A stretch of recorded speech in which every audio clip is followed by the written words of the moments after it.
friends, what's up? Today I am sharing my February favorites with you, my beauty favorites. Thank you so much for taking time out of your day to join me for these videos. It really means a lot, and I love your kind comments, your suggestions for videos. You guys are just bringing it because my video to-do list is looking great right now.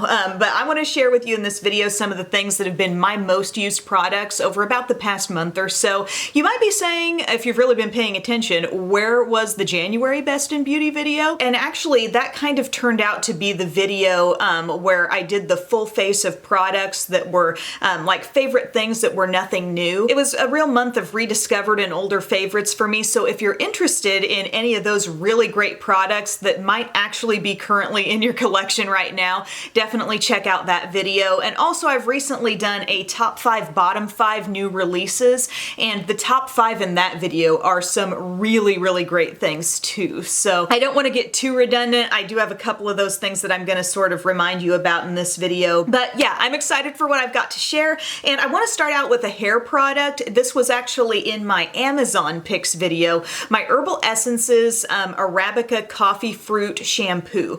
This has been a lifesaver for me, especially when I go through this time that seems to be about 3 to 4 months postpartum, where I feel like my scalp has a tendency of being kind of on the oily side. I hate that. It's tough for me because I have really fine straight hair, so if it gets oily, it definitely shows. And what I love about this shampoo is that it lathers up like a boss and you get such great clean hair right out of the shower. So that's a big part of it. But then I feel like it holds off the oiliness better than some other shampoos that I've used. So I love it so very much. You can get it in a 2-pack on Amazon. I had first found it in Walmart and then hadn't been able to find it more recently. So I will put my Amazon link below, as well as my link to my whole Amazon storefront where you can see all kinds of different favorites there. But that shampoo has definitely been helping me. It's been giving me a little more bouncy, volumized hair, so love that. Now we're gonna get into some makeup stuff, and I feel like my foundation type favorites are really a tale of two extremes here.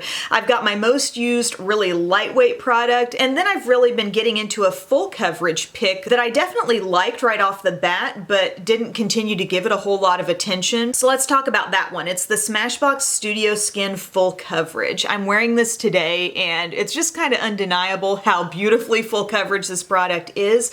I really like the squeeze tube format. I wear it in 2.15. It says skin tone light, undertone cool, and I love how it blends in. I like to use a beauty blender, and I really appreciate how it doesn't set too fast. So you can kind of take your time and really keep an eye on where you're getting it blended in and make sure you're doing it all to your liking without being rushed. But the end result, super duper long wearing and just 100% full coverage. So if that's something you might be into, you may want to look into this. I think if you're looking for a lower cost alternative for really full coverage, Maybelline Superstay 24 Hour is a great one.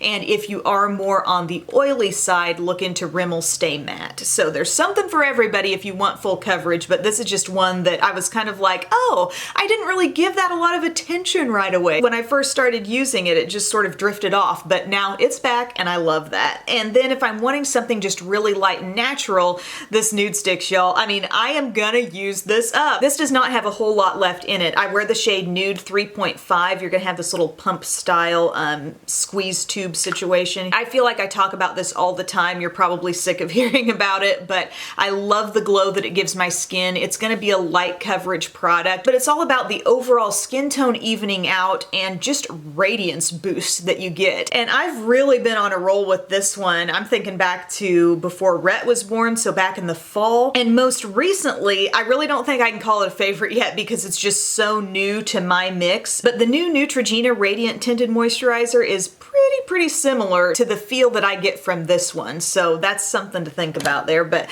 I love my Nude Sticks, and it also has a slight lavender scent when you put it on, and that's very pleasant and soothing. And let's see, I'm just really fired up today. You're gonna see why in a future video. I shot 2 videos today, and I did a wardrobe change and a hair change, and it's just a very extra kind of morning for me right now. Oh, let's talk about the Milani Prep Set and Glow. Another rediscovered love here. I wish this was more readily available like everywhere Milani is sold, because I don't think you'll necessarily run into it everywhere, but I did see it on Amazon. But it's an illuminating transparent powder, so it's going to come in the one shade, and as I described this in a recent video, my Walmart video. You put it all over the skin and it gives you sort of this subtle, like bare skin kind of glow. So it's very, very natural looking. This is not a highlighter, but I like putting it on when I want a powder effect, so I don't want anything feeling tacky on my skin. I want it all nice and kind of velvety smooth, but I do want that little bit of natural looking sheen. This is so nice. And I really think that even those who deal with some skin texture issues could still enjoy this because it's not like a highlight. It's not super metallic or pearlescent or even anything like that. The closest thing I could think that this is like is some of those Hourglass ambient lighting powders, really. So I love that. Blush pick. Love these e.l.f. primer infused blushes, and now they've got them with shimmer. And I talked about these right off the bat when I got them. I think I did sort of a haul, and I've since that time really come into a favorite here with this shade called Always Preppy. So at a glance, I don't know if it's coming off that way on camera, but it's kind of just a light, cool pink, and you'll sort of see that and wonder how intense could it really be. But it's very, very pigmented. In fact, I'm gonna put on just a little bit more. This is my e.l.f. blush brush. That's my favorite one to use. Just get a little bit on, tap off the excess, and this beautiful, fresh, youthful looking cheek comes about right here. And the gentle sheen in these. I mean, I like the regular matte primer infused blushes just fine, but give me a little sheen? Absolutely, sign me up. I think that's so pretty. And even like the overall tone of my makeup right now, like I've got this nude lip and kind of a warm eye. You might not even think like that blush would be ideal, but it looks just fine, doesn't it? Because it doesn't translate to this opaque color. It's a little more sheer than that, but yet plenty pigmented enough to show. So A+ product right there. And on the topic of cheek stuff, we're getting real rediscovered with some of the things in this video, but my Kevyn Aucoin palette, I know I have talked about this quite a bit. It's actually called The Contour Book, The Art of Sculpting and Defining Volume 3. And this is great when you're looking for just the face products all in one real quick. I really like the sculpting shades, the sculpting light, sculpting medium, and sculpting deep.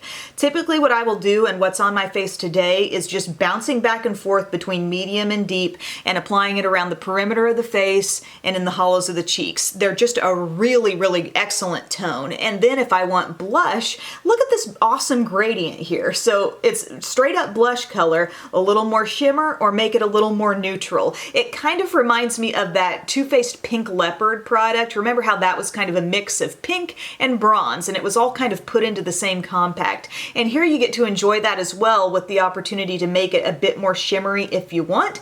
And then a couple of tones of highlight here. Today I am wearing Flash. I'm not wearing this blush today because I'm wearing this one, but these two and Flash are also on my skin. So Flash gives me that nice pretty glow on top of the cheeks. You pop that on, you finish yourself off with whatever setting mist you like to apply, and you're gonna be so happy with the look of your skin. Another neat thing about this palette is that you can use it for eyeshadows very, very easily. Any of those bronzer shades can very naturally contour your eye. You can put a little pop of shimmer on your lid, even accent it with a bit of pink if you want. So there's options here, but I love that palette and have loved it for some time. Two different eyeshadow palettes that I want to mention here. One of them was probably my tip-top thing from that top 5 bottom 5 new releases video, and it's the Paris Edit from Viseart. This is just a glorious palette. This would have looked really, really cute actually with this top that I've got on. I don't know if you can tell, but this is like peach and black striped, but I needed to throw on my other palette so you could see that today. But this is so pretty, so delicate, yet extremely vibrant with the textures of some of these shimmery metallic shades, but you've got mattes in the perfect tones as well.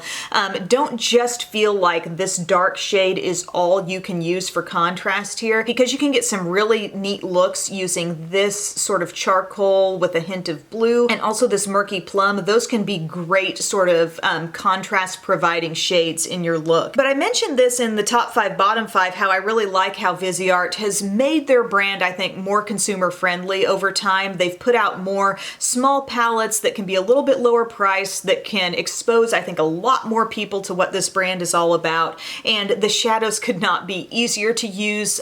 Little goes a long way, but yet not in an intimidating fashion. When you go into one of these mid-tone shades and you just want to hit up your crease with a little bit of contour there, you're gonna feel like, wow, I can do that with ease. And the deepest shades in this palette aren't too insanely deep and dark either. It's a nice fusion of warm meets cool. You got the warmth of the peach and just a stellar rose gold happening in this palette. But then you've got the coolness of this icy pink and the charcoal like I mentioned. This shade up here, this dusty rose brown, is just tremendous. Anytime you can hit me with peach and plum together in the same palette, I'm gonna be a fan as well. So I love that. I see this as being a nice kind of giftable palette as well. Couldn't you just see a lot of people being pleased with that one? And then if you want a bargain pick, my loves, this one right here, this Rimmel Magnifies Reloaded Edition. I don't know exactly how long this has been out, but I just recently discovered it and I think it is just fantastic. Don't be shocked that I'm raving on a Rimmel palette because they also, with their Spice Edition palette, that was kind of like their dupe of Urban Decay Naked Heat,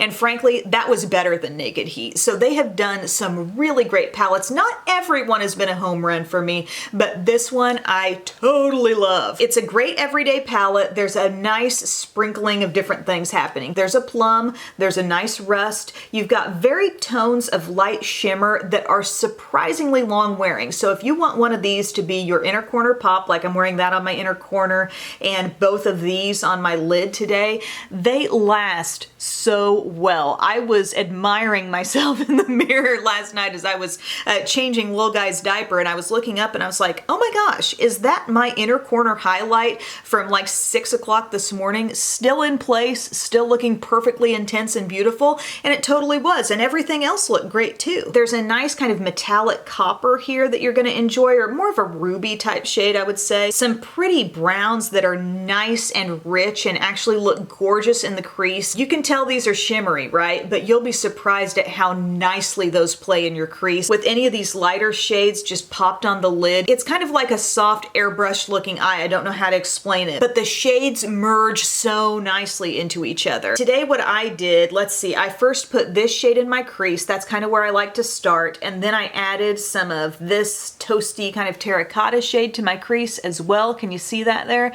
And then I put plum in my outer corner, buff that out a little bit, put these two shades right here, just kind of a combo, either or. They're kind of similar, but one goes a little more golden, one's more cool, and then this one around the inner corner, y'all, the one right by the blue. Put that around your inner corner. I think it's a great pop. Oh, this shade right here, it's got a little shimmer, but it's different. It doesn't come off so metallic like some of the others do, and I think it's really pretty, blending out. It's the perfect softener kind of color, just right on the edge. Like, use it as your highlight, but put it right on the edge of anything deeper that's going on up there. So pretty. Now, I have not worn the bright blue yet. I feel bad that I haven't, but look how pigmented that is. I mean, you want a blue? It's there. So extremely affordable, all these Rimmel palettes are, but I just really liked the mix in here. And like I said, I haven't even approached the brightest part of that mix, but I love all these other neutrals. I like that there's a plum in there. I like the warmth as well. If you're not really into warm shades, you might skip this just because there is, I think, a good bit of warmth here. But I really wanted to mention that because I was super impressed with the textures and the fact that you can just tap your brush into one of those. You're not scrubbing in to get the intensity built up. It's just very easy. And then another top pick, I must say, from that top 5, bottom 5, Profusion brushes. You gotta look into these. These are so nice. I love this one called the ES2 because if you've seen me using forever and a day, I've been using the Sigma E25, and if you're like, I don't want to spend that much on one brush, oh my gosh, is this ever the same effect as that? So it's a great crease brush, kind of blending things out, and then they do a really cool small pointed eyeshadow brush, the ES6. This is very small, and it's terrific for getting shadow right there in your outer corner. You could also go under your eye a little bit there for a more smudgy look, but mainly what I'm talking about here is circular motions, outer corner, building up an outer V. It is perfect for that. There are very few brushes out there that are really doing that job super well, but this is one of them, and I love it. And they're affordable too, you know, low cost, great quality brushes. So thank you everybody for joining me for this February favorites video. I'm really excited for the videos I have coming up, so definitely get those notifications turned on. Make sure you're aware when a new video is going up because there is some big stuff happening here on my channel very soon. Thank you again for your time. I really appreciate it, and I'll see you guys soon. Bye. Guys, I left out one favorite here, my lip product, which is what I've had on my lips throughout the video. It's from Wet n Wild, and it's their Mega Last, the shiny ones that they've put out. So they have a matte formula that's really no improvement over what they've put out for years, the Mega Last matte lipsticks. I just find those to be pretty dry, but the shines are so full color, really actually pretty luxurious feeling. The packaging is definitely copycatting Pat McGrath, so maybe they could come up with their own ideas next go round. But this is the color called Close Off, and it's kind of like a, I don't know, there's a little rose in it, but it's sort of a neutral type shade. Mix a little brown and nude and a splash of rose together, and that's kind of what you got here. So I just wanted to mention that. I'm really liking that, and I found it in a display in my Walmart store. So you might keep an eye out for that. The ones in the white packaging I think are a really, really nice formula. So thanks everyone. That's all. Bye-bye.